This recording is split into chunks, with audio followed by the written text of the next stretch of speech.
রোজগার হয় তাদের জোগাড় থেকে যেগুলো করে তারা দিয়ে দিতে পারে।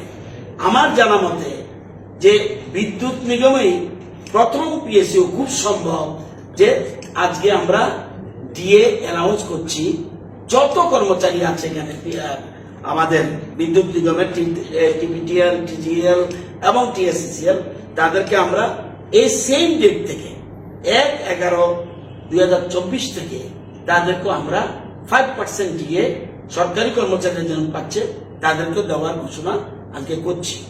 এবং এটা অলরেডি আমাদের নিগমের বোর্ড আছে, বোর্ডের মিটিংয়ে ওনারা সিদ্ধান্ত নিয়েছে। আমাকে বলেছে স্যার আপনি আসবেন, আপনি নিজে অ্যানাউন্স করে যাবেন। আমরাই সিদ্ধান্ত নিয়েছি, আমরা সেই জন্য আজকে এখানে আমাদের ডাকা। এবং আপনারা জানেন যে এর মধ্যেই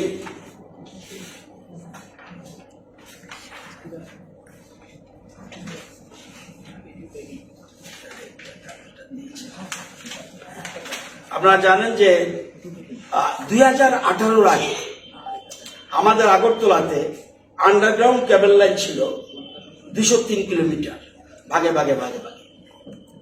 আজকে 2024 সাল পর্যন্ত আজকের তারিখে এই আন্ডারগ্রাউন্ড কেবলের লাইনের দৈর্ঘ্য 477 কিলোমিটার। এবং আমরা ঠিক করেছি যে ডিভিশন 1 আমরা অলরেডি সারা আগরতলায় শুধু প্রেফারেন্সটাই দেব যেসব জায়গায় খুব গুরুত্বপূর্ণ, যেমন জিবি হসপিটাল এলাকা, হাইকোর্ট এলাকা, আইএলএস হাসপাতাল এলাকা এবং বিজনেস এরিয়া, ইন্ডাস্ট্রিয়াল এরিয়া, এইসব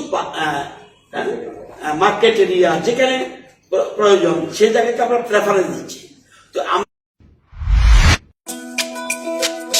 তুমি আছো রান্নাঘরে, তাই সুগন্ধে ভরে, যা খুশি তেমনই খাই তোমার জাদুর রান্নায়। থাকে শুধু লংতরাই, থাকে শুধু লংতরাই, কত কেজি রান্না হয় মন তাই করছো জয়। ভালোবেসে বলছি তাই, রান্নায় তোমাকে চাই, চাই শুধু লংতরাই, চাই শুধু লংতরাই। লংতরাই গুঁড়ো মশলা, রান্নায় তোমাকে চাই, চাই শুধু লংতরাই।